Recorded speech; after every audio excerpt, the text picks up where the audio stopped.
Well, folks, here I am with the one and only, a man who needs no introduction, Thomas Hampson. How are you?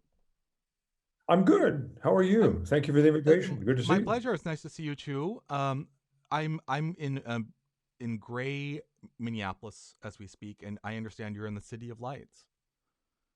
Well, I wish I were. I am in the area of the City of Lights, Paris. I'm outside of Paris in the beautiful countryside. It's also rather gray and wintry, but it's the foundation Royaumont, which if you want to look it up is Royaumont.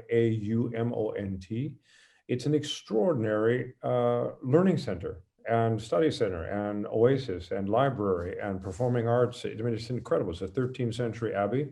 I had never been here before. I've been invited a couple of times, but they wanted me to come do a Mahler class. So I've got five, six very ambitious young singers in some early stages of their professional work who are dedicated to Mahler. And they're having a rude awakening to how difficult it is. They're gluttons for punishment. I would never do it. But God bless them. Like I've said, Mahler wants everything from everybody all the time. Yes. And to make it work, to be there in his space, as it were, in any song, you need to have all of what he wants all the time. It is quite amazing. It's great. It's fun to work on. I haven't ever done a purely Mahler class, and of course I'm ricocheting off of the rather extraordinary Berlin Schubert week at the Boulez Yes, Saal. we're not here to talk about Mahler. We're here to talk about Schubert.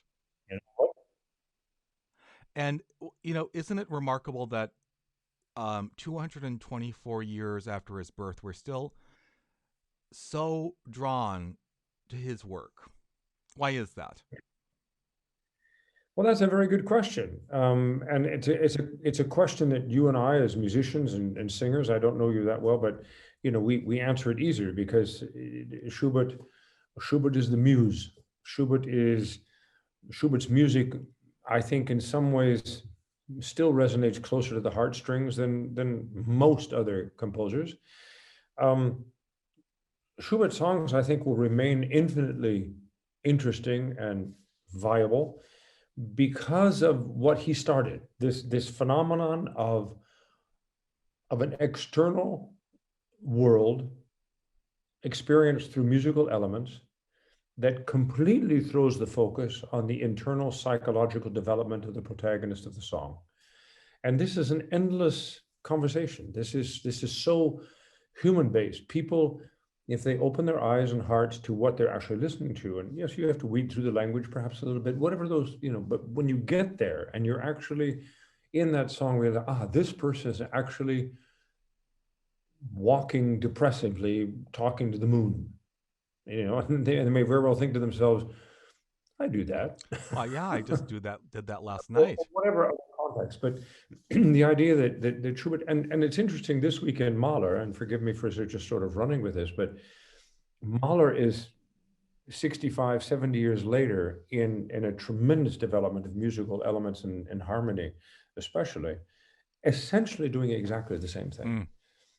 Uh, and and and it's been extraordinary to be working with my young colleagues here in that context because it's always about the psychology with Mahler, but there's always a dramaturgy involved. But I think that's the joy of song in general. It's story, and that's why people should love song. And if they don't know song, somebody stole it from them because the stories are the diary of us. They're human nature, and whether it was 200 years or 100 years or 3,000 years, the timelessness of the genius is what we relish because it's always about human nature.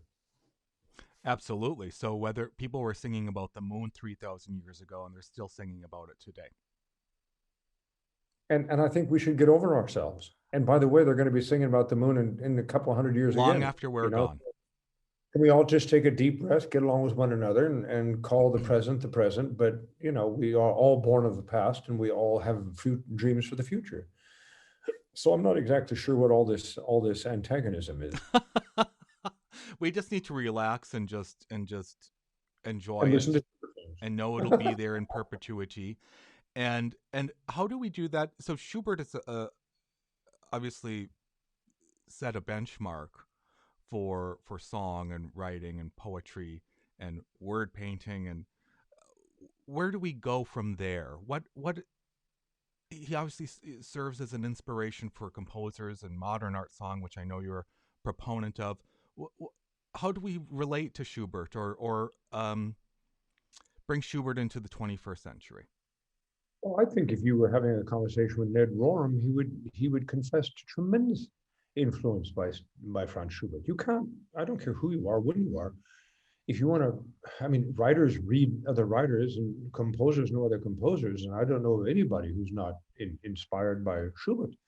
It may not be their language, and quite frankly, 250 years later, it shouldn't be the language. But the intent is the same, and of course the reverence. I mean, I just gave a talk called "Why Schubert?" And of course, the obvious answer is why not. but but what you want to discuss is this external and internal relevance, and that applies to how we are as human beings. We essentially have two perspectives. We are either reading what we think the external world is saying, or we're projecting what we want it to say based on our internal feelings. Hmm. And this is elemental to the performing arts, elemental certainly to the musical arts, and alpha and omega to the singing art. And Schubert is the muse. Schubert birthed what was consecutively and consistently and humbly developed farther, certainly for the next 100 years, just smack dab. Once we get past World War One and the invention of new music, the first time actually a new musical language was actually established through Schoenberg, then it becomes a different conversation of the relationship of tone and word, poetry and music. It's still leader and it's still fascinating, but it's not quite as specific to the model that Schubert gave us. But I find that I don't mean that as bad news. I find that extremely interesting.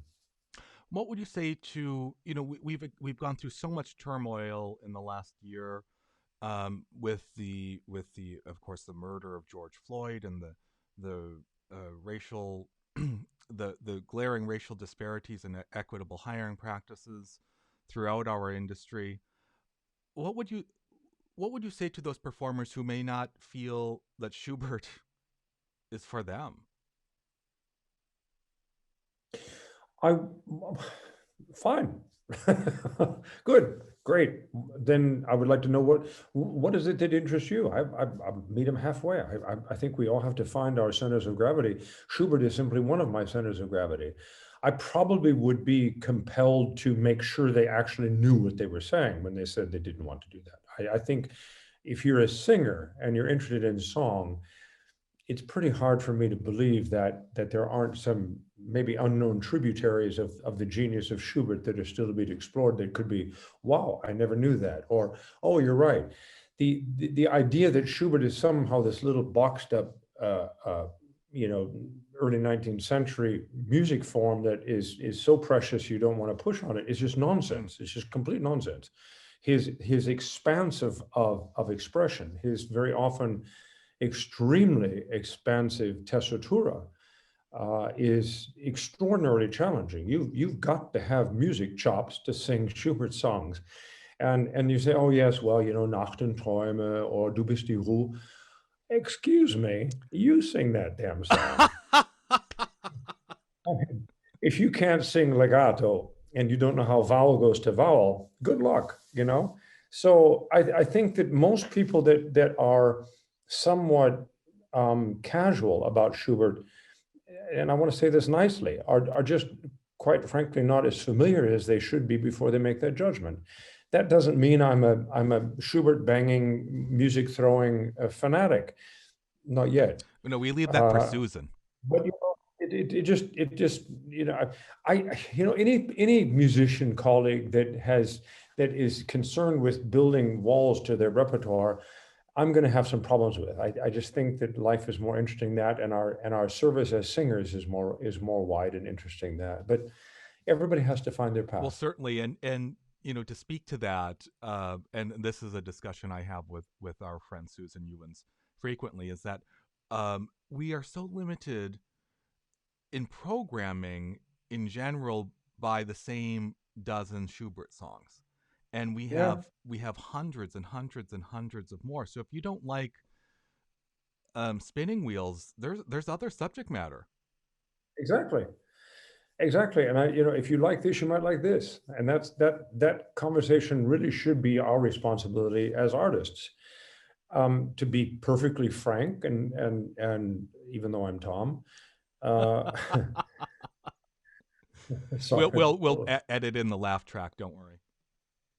Yeah, uh, it is also somewhat the panic of presenters that want to make sure that okay, if we're going to have a recital and we're going to have some Schubert, we better have some hits in there because the people aren't going to know so you got X Ypsilon, who's the new star of Huda Huda, and they're going to sing recital, and among other things, they're going to see, oh my goodness, they're going to sing this or that, Gretchen or something else. I get a little bit of that, but again, since you know me, and I believe that it's about the songs themselves, and if you want to come to Schubert, I feel more like saying, "Hey, yeah, come to Schubert. I'm going to blow your mind. You have no idea what this man wrote. Have you ever heard of a living room opera? you know, how Exactly. about Der Taucher? How about the Leichenfantasie? Something really off the wall. Yeah. And you find me a young singer today that can sing Hagar's Klage, and you have my undivided. I can name you two off the top of my head right now. You Julia Bullock and Nadine Sierra. They could do it. I'm not sure that they have. And then you have this new generation, apropos Julia Bullock, who can start a recital with undivided attention. And this is, I think, also what I would like to, and I'm certainly going to try and move forward in the Berlin project that I will keep doing, to probably what I want to say is more extreme. In Berlin, we will start opening the doors to what Schubert caused in the immediately 20 years after his death. Robert Franz, certainly Schumann, and so forth. But what I mean in general for presenters, especially in America, is this kind of audacious, genre busting essential element of what a song is about, and that's the human nature, human condition, human experience that young artists like Julia and her colleagues are doing and getting us in various genres, exploring the essential expression of who we are as people, regardless of the epoch. And I enjoy that enormously, and I hope that that's the new world. I think that that's incredibly important, especially in America. This wonderfully, hopefully, more and more sane, eclectic, pluralistic, those are good words, ladies and gentlemen, society.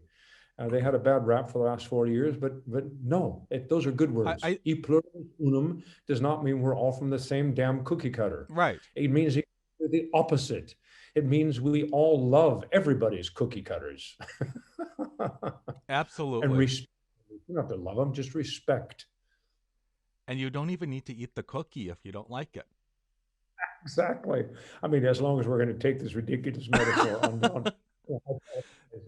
I can be even more serious. But I mean, I think that, the stuff that stays in the eternal of what a good song is about, and it just informs us whatever period we hear that.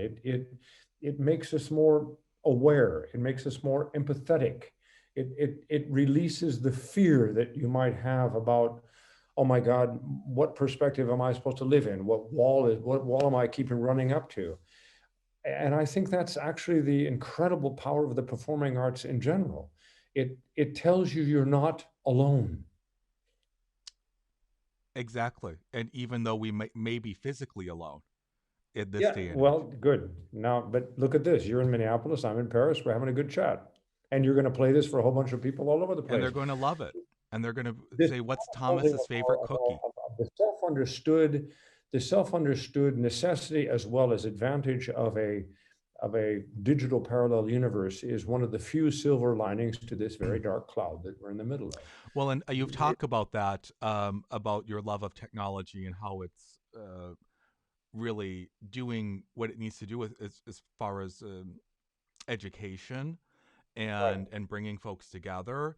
I mean, there's such a repository now of um, legends such as yourself and others that are sharing information. I love that phrase. Reminds me of that, when you've heard, you've said, yes, he's a legend in his own mind. It's I look, I think exactly. First, let's get one thing off the table. Digital cannot, nor should ever try to, nor will replace personal Yes. experience. Full stop, period, we're done. Okay. But I actually said something similar to that in the 90s when we were talking about televised opera. And, great, televise it, super, and the Saturday night matinees and, a whole thing, great, wonderful. If that's what drives people to the opera house, even better. And if we need to keep reminding people that are there, that's a little bit problem with the HD phenomenon that was invented, or put across the country in rather restrictive terms and contracts and so forth. But the point is, that has become, it was offered and became a replacement. And that I think is unfortunate. I love the idea. I have an awful lot of friends that love the HD. I've seen the HD. I've been in the HDs, and that is something else that you can do, but that you still have the possibility of going to your local opera house or your local concert hall, much less making a pilgrimage to something as phenomenal as the Met or Chicago or San Francisco or Houston or wherever you're going to be. These wonderful opera houses, it needs to be a larger participation. Of course, that's going to take time now. It's going to take time before even what we can, if we finally can actually talk about post-COVID, which we cannot yet. But when will people be comfortable sitting side to side with strangers in a room up again? This is going to take some time, and this is going to have, especially in America, where everything is ticket based and donation based and monetarily based. It's going to take time. Ergo, we should embrace all the many facets and possibilities of a digital alternative. I think moving forward, the digital alternative will become an accompaniment, will be an augmentation and an on-ramp for people into our world like never before. And this is what my foundation is all about. We have tremendous resources on singing and literature and singers on singing and I mean, some of the greatest singers of the 20th century. We have interviews, radio interviews with them to listen to. If you remember the good old days of Pavarotti, come on by. We've got a wonderful interview. And Mirella Freni, Nicola Gierhoff, Fischer Dieskau, Hermann Prey. This is great. It's a great resource. I find it enlivening. Right now, we are compelled to an extreme digital presence, continuing education. But quite frankly, my concern about this is not the phenomenon of digital. My concern are the kids that are going to grow up with a completely different perspective of what the development of their mind is than either you or I Mm-hmm. had. This COVID is a mark on young lives for the rest of their Yes. lives. And we damn well better get it together, and we damn well better solve this issue. I think we have a better chance now. I'm not going to get into politics here, but yes, I feel better about the term public service today than I have for some time. And this is more important than Schubert songs. This is and quite frankly, the racial tension that finally sounds there, it feels like we might be on a tipping point. Thank God in heaven. Um, it's about time. It wasn't too long ago that they had to send the National Guard down to a university to let a black girl go to college. It's in my lifetime. I mean, this is appalling. This is incredible. What is this nonsense? And of course, the recent murders of the last months and all of the unrest. There's damn good reason for this unrest. Absolutely. And, and by the way, just to put a fine point on it, in the Hampson Foundation, and me personally, the arts and letters of America have lived in a parallel universe in this glorious canon of African American, specifically creativity, much less Latin America, much less Asian American, all these subcategories ostensibly of America have lived in parallel universe to what has been determined to be the American story. I just know too much about American history and American literature and American song to buy that. And that's what I'm passionate about. And producing some wonderful programs and enlivening and enabling young artists, period, much less young artists of color, to sing everything. It's not just about their music. In fact, it isn't their music. Langston Hughes is my poet. I'm an American, and he is an American poet. Yes, he's also African American, and I love knowing that story, but he is an American poet. Walt Whitman is an American poet. Yeah, I don't sing Walt Whitman because I'm white. I sing Walt Whitman because I'm American. And I don't want somebody not singing because they're not white. This is nonsense. Mm. This is the glory of America, in my point. And by the way, this isn't such a far conversation away from Schubert. This was Schubert's belief. Schubert lived in incredible oppressive times politically. We underestimate all of that. And his band of interested intellectual writing and thinking people were always looking for other metaphors and analogies to say what needed to be said. And the fact that Schubert has so much fascination with so many different kinds of poets is not his weakness and illiteracy of literature. It was his belief in the human spirit. It was belief in how many different ways you can articulate what it means to be alive. The genius is that he found a musical language unique to each of those stellar poets, as well as what we call the less stellar poets. This is, to me, an incomprehensible genius. Tom, I think I don't even need to have the other guests on the show. I think you just Actually, I apologize. I'm late at night. I've been teaching all day. I'm a bit wound up. I had 2 glasses of wine for dinner. Uh-oh. So I just want to ask you if one thing. And you you're talked going, about oh, Schubert, I understand. Schubert and his melody. What can you just touch on that for a second? What is it about Schubert that can make time stand still? You know that most of his really, really famous, fantastic love songs are in the minor key. Oh my goodness me. I mean, without Schubert and Loewe, I'm not sure Freud would have come as quickly as he did. I mean, I'm sure there are times when you've sat with a score or listened to a recording and you just there's 8 bars that are just like, what in the hell? How did this happen? You know, and I confess this to Graham Johnson, my other hero in life. His 3 volumes on Schubert literature is just beyond wonderful and useful. And of course, I adore John Reed, and I have quite a collection and And all that. and But Susan Ewens wrote a few books. I beg your And pardon? Susan Ewens wrote a few books. Yeah, she's okay. Susan, exactly. Susan Owens. I mean, she knows, and I love her. If before I die, I will see her Winterreise book translated into German. This Oh, is one of the yes. most beautiful works of literature I've ever read. I mean, of music literature. It's just, I give copies of those to guests. yeah. I mean, it's really, it's not just about Schubert and not even just about Müller. It's just such a prescient to the heart of the matter of the whole gestalt of a particular period of time and where it comes from and where it goes. Retracing the Steps, ladies and gentlemen, by Susan Yes. Owens, brilliant, as well as her many other books on Meyerhof and the forgotten songs and the dramatic songs. And it's yes, I have them all. They're wonderful. And you will, and I wish I could be on the show with her all, but can you imagine the two of us in a show I interview her, that way I have to shut up, which is really fantastic. Well, and then I just get to sit back and enjoy and chime in. That's my main role, is just to chime in. I don't even know I don't, other than obviously my reaction when you said Schubert melody. Um, and when I started to say this, I confessed to Graham in an interview earlier this month that during my career, I sang Schubert songs, but I sang some rare collections, but it was mostly the Winterreise and then an awful lot of Heine paired with other Heine settings and so forth and so on. But I wasn't a Schubert Narr, as we call them, with love and happiness.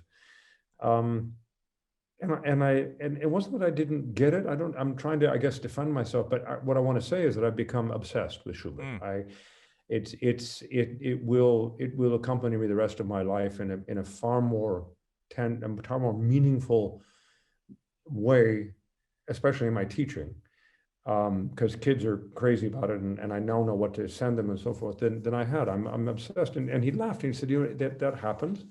And he said, it is interesting that there's always that sort of point that you become obsessed in a wonderful way, in a wonderful Mm. way.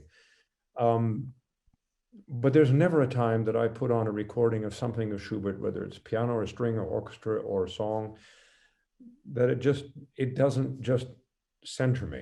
You Yes. know, that's where we should be. That's where we should be in our private moments of just who we need to be as individuals, not because of what he says, but because that musical language just harmonizes. I don't know if that makes much I sense. It certainly does to me. I yeah, it makes perfect sense in that it still doesn't explain what it is.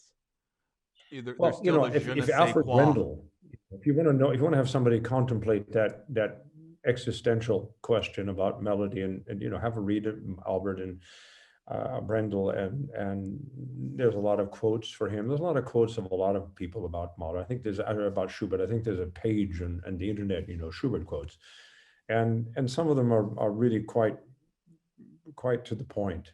It's just it's a wonder. I don't know what to tell you. Tom, in closing, what what are your you don't need to name just one Schubert song that you love. And if it's Gretchen or if it's that's okay. Well, I mean, we just did over 160 songs in Boulez in 1 week last week, and I know that your project is also incredibly ambitious. Um, and my kids are my kids. I call them my kids, my students, my young colleagues. They're always bringing new songs and so forth. But I sang in my own recital a group of Seidel poetry in which Das Zügen Glücklein and Im Freien and Am Fenster. And I can't imagine living without them for the next several years. Oh, and those are just such fabulous songs. Zügen Glücklein, this deeply respectful farewell of someone, pulling the bell and hearing the Herein here welcome, as they path from life to not life. I guess we use the word death, but death becomes a longer path and less frightening when you know German literature. It's never a conclusion. Death Mm. is never a conclusion in the arts, and regardless of your belief system, it's not a cul-de-sac. It's not a dead end. Um, and Susan will like this. I'm quite passionate about Zügen Glücklein as well as Im Freien, and both of those, by the way. A couple of years ago, I did a show with a show. I guess it might have been a show, but it was also at the Heidelberg Lied Academy, which I run. I invited Graham and Hartmut Höll, and we had a wonderful conversation. I asked them both, would you give me 10 songs that you think are unjustly not known today?